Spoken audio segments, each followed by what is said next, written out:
Assalamualaikum warahmatullahi wabarakatuh. Selamat datang di channel saya, Faris Justian. Dalam video kali ini, sekilas mungkin kita akan mencoba menjawab beberapa pertanyaan mengenai Cortex. Yang pertama adalah bagaimana cara untuk membayar STP sekarang gitu ya. Karena kalau eh, menggunakan mekanisme yang lama, itu kan kalau kita dapat STP ya, surat tagihan pajak, atau mungkin ketika kita dapat SKP, surat ketetapan pajak kurang bayar misalkan itu kan kita melakukan pembayaran itu melalui DJP online ya. Jadi kita bikin billing dulu, kodenya mungkin 300 atau 310 ya untuk pembayaran STP atau SKP-nya.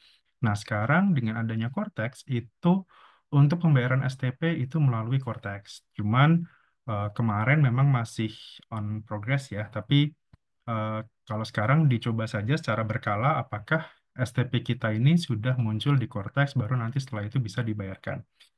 Nah, untuk menunya sendiri eh, teman-teman atau Bapak Ibu bisa cek di menu pembayaran, kemudian di menu pembuatan kode billing atas tagihan pajak. Nah, dari situ nanti akan muncul tampilan STP ya, STP atau tagihan pajak yang belum kita bayarkan. Nah, dari situ tinggal kita centang saja mana yang mau kita bayarkan, kemudian setelah itu tinggal kita buat kode billingnya, kemudian bisa juga membayarnya melalui deposit pajak ya. Jadi kalau misalkan Bapak Ibu sudah menggunakan deposit pajak atau istilahnya dompet digital pembayaran pajak gitu ya.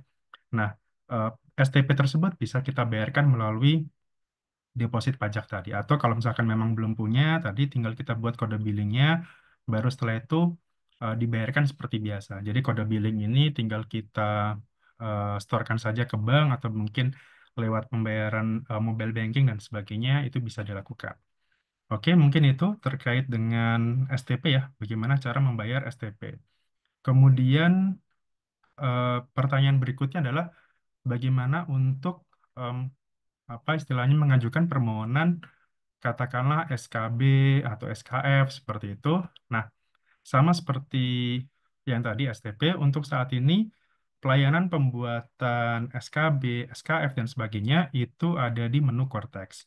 Untuk menunya sendiri, em, mungkin oke di sini. Coba saya share screen dulu.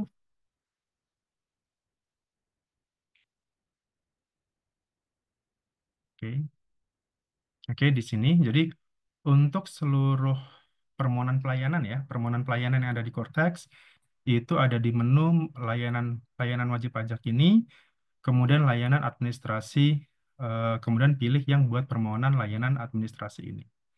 Itu semuanya ada di sini semua, jadi mulai dari eh, surat keterangan domisili, misalkan SKD ya, untuk wajib pajak apa dalam negeri ataupun luar negeri.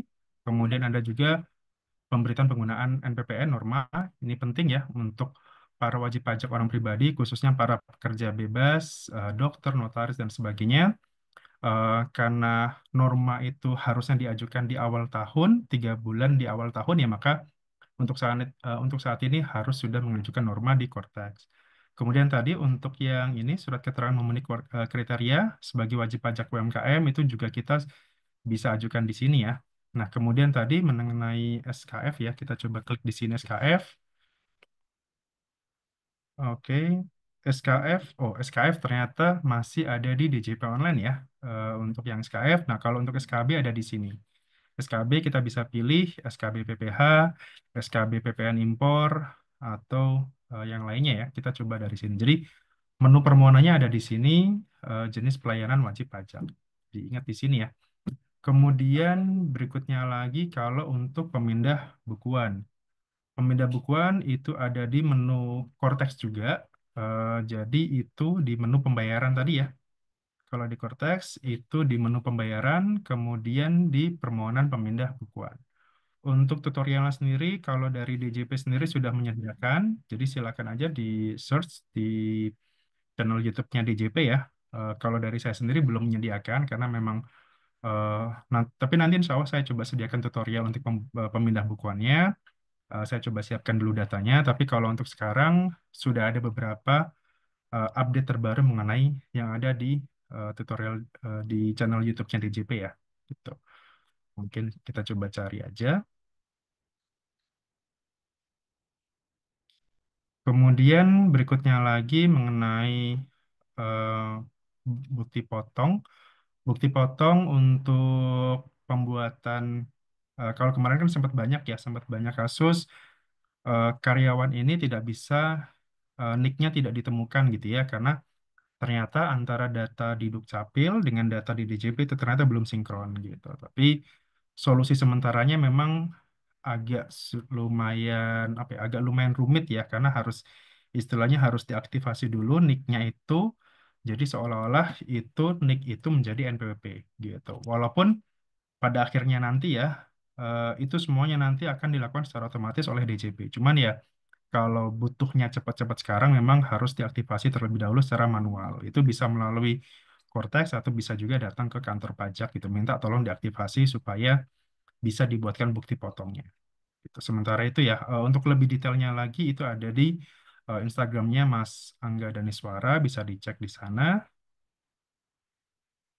Terus berikutnya kabar mengenai Cortex lagi adalah bagaimana dengan uang muka gitu ya. Kemarin juga sudah saya jelaskan pembuatan atau tutorial pembuatan uang muka yang apabila uang mukanya itu dan pelunasannya ya itu dilakukan setelah bulan Januari 2025. Tapi kalau misalkan bagaimana kalau ternyata uang pelunasannya ini, sorry, uang mukanya sudah dibayarkan gitu ya, atau sudah dibuatkan faktur pajak di bulan atau sebelum tahun 2025. Katakanlah Desember 2024 itu uang mukanya sudah dibayarkan, sudah dibuatkan faktur pajak, tapi kemudian pelunasannya itu di tahun 2025, misalkan di Januari seperti itu ya, maka faktur pajak pelunasan atau faktur pajak di bulan Januari 2025 itu dianggap kita buat baru seolah-olah itu faktur pajak yang baru ya gitu. Tinggal nanti, jadi misalkan gini, katakanlah total barangnya itu atau nilainya 100 juta. Sudah dibayarkan uang muka sebesar 30 juta.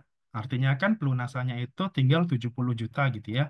Nah, kalau uang mukanya itu sudah dibayarkan di Desember 2024, fakturnya sudah dibuat di bulan itu, maka atas faktur pajak pelunasan 2025 yang sebesar 70 juta itu harus dibuatkan faktur pajak tersendiri. Gitu. Artinya teman-teman bikin faktur pajak yang berdiri sendiri ya, jadi tidak perlu memasukkan nomor faktur pajak yang uang mukanya, tapi ya kita buat sendiri kode 04, kemudian DPP-nya juga sebesar 70 juta gitu. Kemudian tinggal kita tulis aja di kolom referensi bahwa faktur ini adalah pelunasan dari nomor faktur sekian gitu ya dari Desember 2024 itu.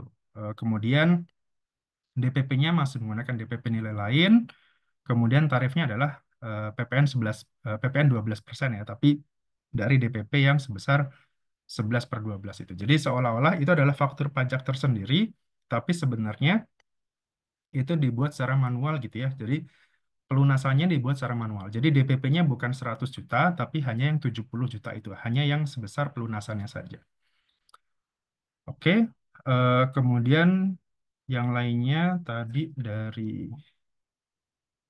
beberapa yang dari grup. em,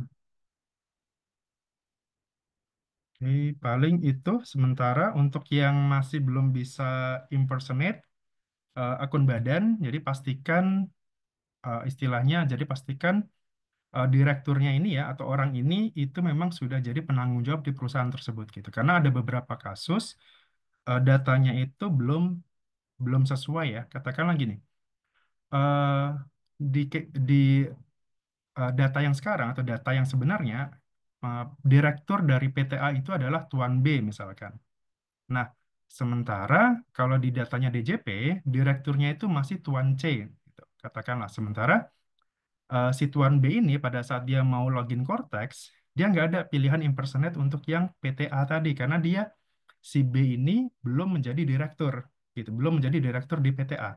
Yang masih menjadi direktur adalah di Tuan C gitu. Nah, solusinya adalah kalau memang antara B dan C ini, Tuan B dan C ini masih masih dekat gitu ya, maksudnya masih bisa dihubungi, ya sudah silakan buka korteksnya Tuan C, kemudian setelah itu kita revoke ya, kita hapus Tuan C ini sebagai PIC di PTA, kita ganti dengan Tuan B gitu ya. Jadi caranya seperti itu.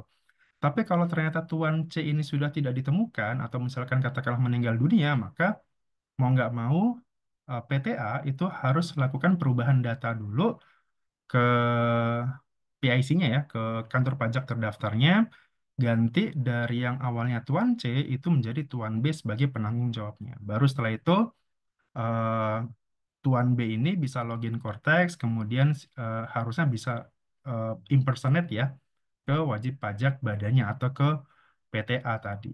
Gitu. Oke, kurang lebih seperti itu. Sedikit video mengenai update terbaru mengenai Cortex ataupun seputar perpajakan ya gitu. Oh ya, terakhir bagi yang mau lapor SPT tahunan, khususnya bagi para karyawan yang mau lapor e-filing, jangan lupa cek dulu di bukti potongnya di A1-nya atau A2-nya. Kalau di situ A1-nya itu ternyata hasilnya lebih bayar atau hasilnya ada minus ya di angka 23. Jadi kan A1 itu ada nomornya sampai 23 ya kalau nggak salah ya. 21, nomor 21 adalah PPh yang terutangnya. Nomor 22 itu adalah PPh yang telah dipotong dari Januari sampai Novembernya. Kemudian nomor 23 adalah PPh yang kurang atau lebih potong. Nah, khusus untuk karyawan swasta ya, kalau dia pakainya A1, eh, pada saat kita mau lapor SPT tahunan e-filing, eh, untuk input data bukti potong di e-filing itu eh, coba isi dengan nomor 21 gitu. Di angka 21 ya, di yang di PPh terutangnya. Kenapa? Supaya e-filing kita itu tidak lebih bayar atau kurang bayar gitu. Jadi sebaiknya saya sarankan gunakan angka di nomor 21 dari bukti potong A1. Kalau dia pegawai negeri atau ASN itu kalau di A2-nya itu silakan di nomor 22 gitu ya. Jadi kalau A1 itu isi bukti potong di e-filing ya, itu nomor 21. Sementara kalau A2 itu silakan isikan sesuai dengan angka yang ada di nomor 22. Itu saja mungkin. Kalau tutorial lebih jelasnya nanti saya akan coba jelaskan ya di video berikutnya. Oke, itu saja mungkin dari saya. Terima kasih atas waktunya. Sampai jumpa lagi di video berikutnya. Assalamualaikum warahmatullahi wabarakatuh.